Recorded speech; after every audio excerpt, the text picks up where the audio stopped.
મહુવાની ભાગોળે આવેલ ભાદરોડ ગામ નજીક સિને આર્ક મલ્ટીપ્લેક્સ ખાતે લાલો શ્રી કૃષ્ણ સદા સાહિત્યની સ્ટારકાસ્ટ એટલે કે તમામ કલાકારો આવી પહોંચ્યા હતા. ઢોલ નગારા સાથે સ્વાગત અને સામિયા કરવામાં આવ્યા હતા. લોકોએ એકદમ નજીકથી કલાકારોને જોઈ ભાવુક બન્યા હતા.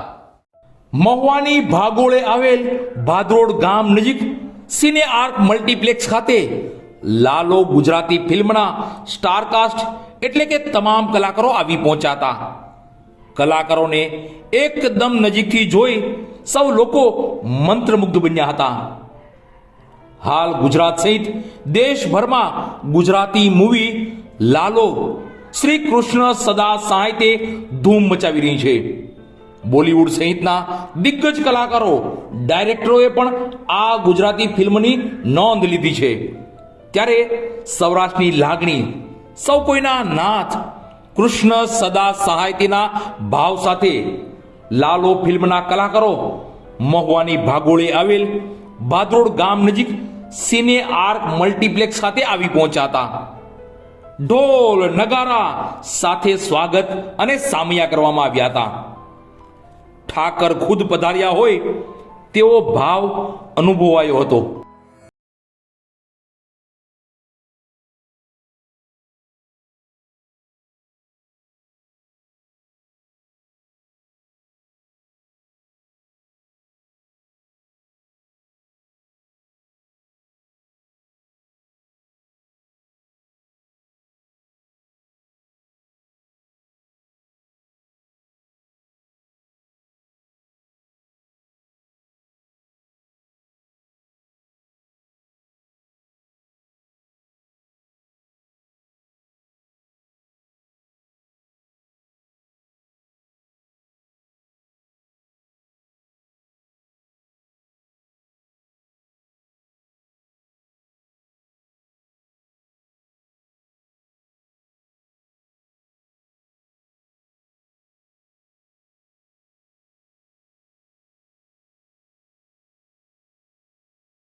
અમે છેલ્લા 2 વર્ષથી એક બાજુથી દીવાલ તોડતા હતા, બીજી બાજુથી તમે બધા તોડવાનું ચાલુ કરી છે. એટલે આટલી સંખ્યામાં તમે લોકો છો અહીંયા. તમારા પોતાના માટે તાળીઓ પાડી દો. હવે આ પિક્ચર પોતાની સમજીને હલાવો, તમારા ઉપર છે. હવે જય દ્વારકાધીશ. દારૂ પીવાનું બંધ કરી દે.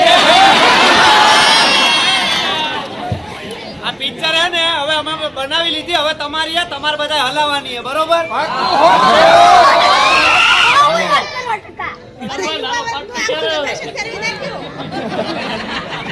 છે ને ત્યારે જીવવા માટે એક આવી મૂવી આવે છે જેનું ઉદાહરણ હું પોતે છું. આગલી નાટે સુસાઇડ કરતો હતો, લાલા મૂવી જોયા પછીનો જીવવાનો સંકલ્પ કરી લીધો.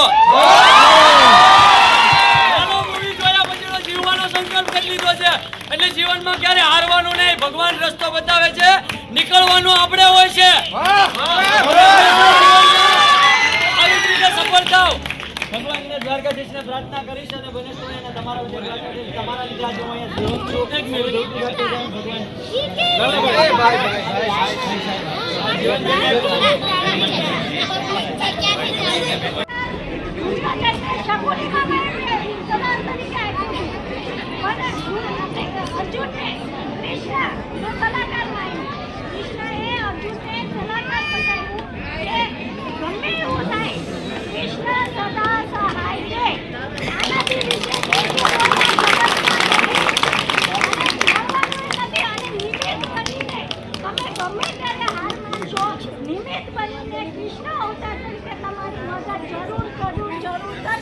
પણ ધીરજ રાખવાની આ સમય મોકવાય